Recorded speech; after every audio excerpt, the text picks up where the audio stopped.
अच्छा, engineering mechanics council question 2023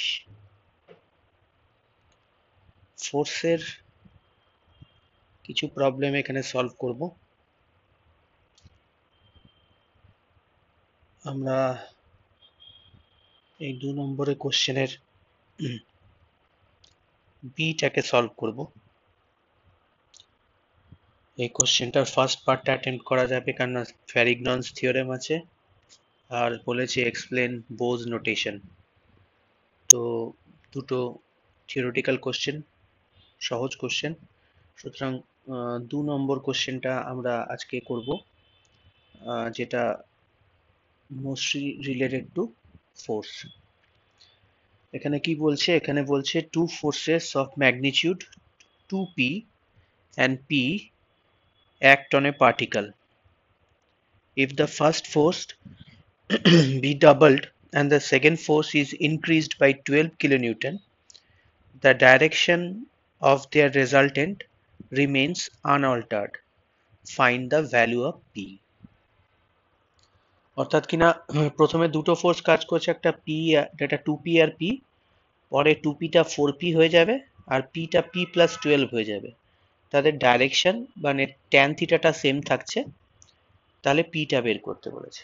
তো আমরা একটা ড্রয়িং এর মাধ্যমে এটা বোঝার চেষ্টা করব।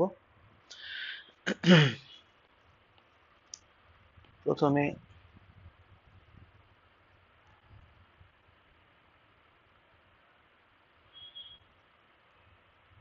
টু পি আর পি, এই দুটো ফোর্স আছে।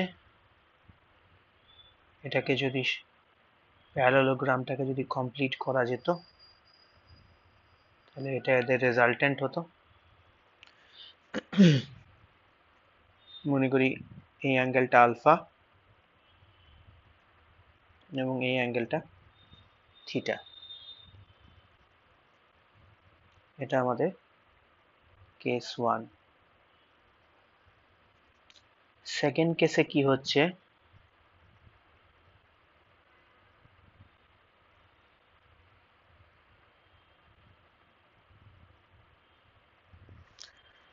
টু পিটা হয়ে গেছে 4p, এটা হয়ে গেছে p+12। সামান্তরিক বা এটাকে আমি কমপ্লিট করলাম।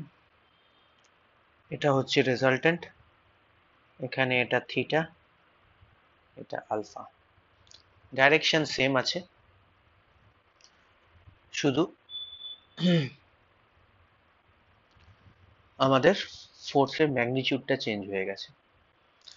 তাহলে আমরা বলতে পারি, আমরা যেটা জানি যে ট্যান থিটা একটা ফর্মুলা আছে Q sine alpha by P plus Q cos alpha, তাই তো ফর্মুলাটা। এবার এই টু পিটাকে আমি অ্যাকচুয়ালি ধরে নিলাম, টু পিটাকে আমি ধরে নিলাম পি আর পিটাকে আমি ধরে নিলাম কিউ। এখানেও তাই, এটাকে ধরে নিলাম পি, এটাকে ধরে নিলাম কিউ। তাহলে আমি এখানে ফর্মুলাটা লিখতে পারি, কিউ এর জায়গায় লিখবো পি সাইন আলফা, পি এর জায়গায় লিখবো 2p, কিউ এর জায়গায় লিখবো পি কস আলফা। এখান থেকে P sine alpha by P common নিলাম 2 plus cos alpha, P P কেটে গেল, তাহলে sine alpha 2 plus cos alpha. এটা কেস 1 এর জন্য। কেস 2 এর জন্য কি হয়ে যাচ্ছে? ট্যান থিটাই নিচ্ছি, একই ফর্মুলা। এবার কিউটা হয়ে যাচ্ছে p+12 সাইন আলফা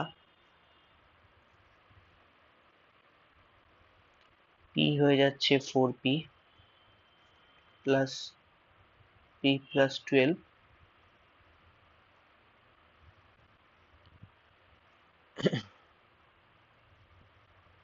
সরি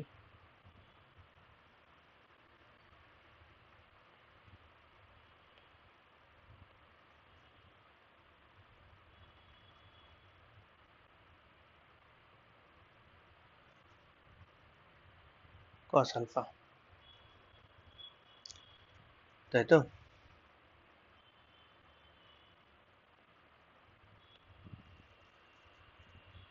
যেহেতু ডাইরেকশন সেম, এটাও tan থিটা, এটাও tan থিটা, তাহলে আমরা দুটোকে ইকুয়াল করতে পারি। কেস 1 এর ডাইরেকশন ইকুয়ালস টু কেস 2 এর ডাইরেকশন, তাহলে আমরা বলতে পারি sin alpha by 2 plus cos alpha is equal to p plus 12 sin alpha divided by 4p into p plus 12 cos alpha।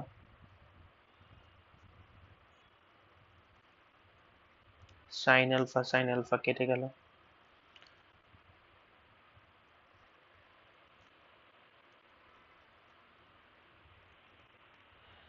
তাহলে এখান থেকে আমরা বলতে পারি 4p plus p cos alpha plus 12 cos alpha। এটাকে এই ডাইরেকশনে নিয়ে আসলাম, এদিকে পেলাম p plus 12 2 plus cos alpha, তাই তো? এটাকে করলে কি হবে? এটা হবে 2p plus p cos alpha plus 24 plus 12 cos alpha। এদিক থেকে যদি লিখি 4p plus p cos alpha plus 12 cos alpha, p cos alpha কে ওদিকে নিয়ে গেলে আর 12 cos alpha কে ওদিকে নিয়ে গেলে দুটো মাইনাস হয়ে কেটে যাবে। 4p এদিকে থাকলো, 2p এদিকে নিয়ে আসলাম, এদিকে 24 থাকলো,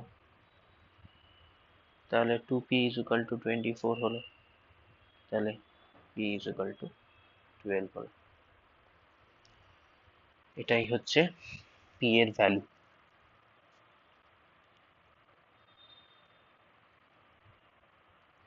তাহলে এটা আমাদের কোশ্চেনটা, find the value of p। আমরা এইভাবে p এর ভ্যালু বের করে ফেলতে পারবো। ফোর্সের ক্ষেত্রে থেকে আরেকটা কোশ্চেন আমাদের ল্যামিস থিওরেম দিয়ে দিয়েছে, সেটাকেও একটু চট করে দেখে নিই।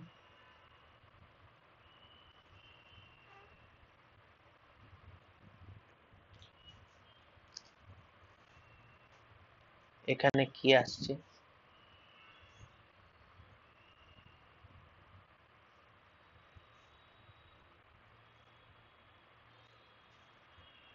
এটা 60 ডিগ্রি,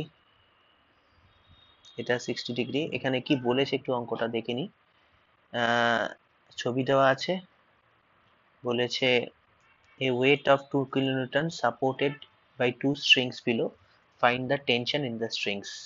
মানে T1 আর T2 বের করতে বলেছে।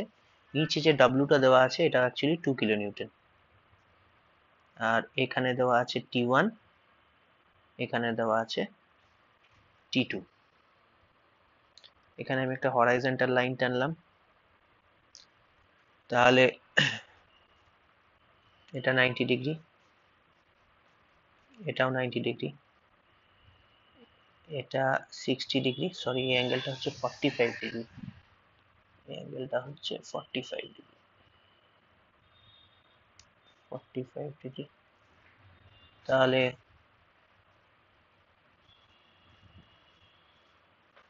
এটা হলো 45 ডিগ্রি, তাহলে এখান থেকে নিয়ে এই পর্যন্ত কত হয়ে গেল?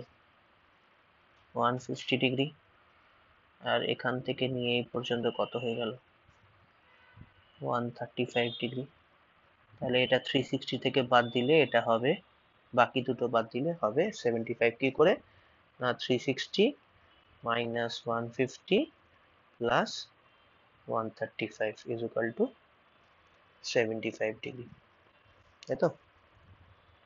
এবার আমরা সিম্পলি ল্যামিস থিওরেম লাগিয়ে দিতে পারবো। আমরা বলতে পারি T1 by sin 150 degree is equal to T2 by sin 135 degree is equal to 2 by sin 75 degree. যেহেতু 2 এর অপোজিটে, আমরা যদি দেখি 2 এর অপোজিটে 75 ডিগ্রি, T1 এর অপোজিটে 150 ডিগ্রি, আর T2 এর অপোজিটে 135 ডিগ্রি। এইভাবে নেওয়া হলো। এবার আমরা প্রথমটার সঙ্গে সেকেন্ডটা থার্ডের যদি করি, তাহলে T1 by sin 150 degree is equal to 2 by sin 75 degree। এখান থেকে T1 পাবো 2 into sin 75 degree into sin 150 degree। এটা করলে আমরা T1 মোটামুটি আমাদের পাবো 1.04 নিউটন। একই রকম ভাবে T2 by sin 135 degree is equal to 2 by sin 75 degree. এটা কিভাবে করছি না, এটা আমরা নিচ্ছি হচ্ছে এই দুটোকে নিয়ে করলে। তাহলে এখান থেকে আমরা পেয়ে যাব T2 is equal to 2 by sin 75 degree into sin 135 degree. এদের ভ্যালুস গুলো পুট করলে আমরা পেয়ে যাব 1.46 নিউটন। তাহলে T2 এর ভ্যালু এত আর T1 এর ভ্যালু এত, যেটা আমাদের কোশ্চেনে জানতে চেয়েছে। এই কোশ্চেনটা 2 নম্বর, এখানে আমরা T1 আর T2 এর ভ্যালু পেয়ে যাব। তো এটা আমরা করলাম আজকে West Bengal council for technical education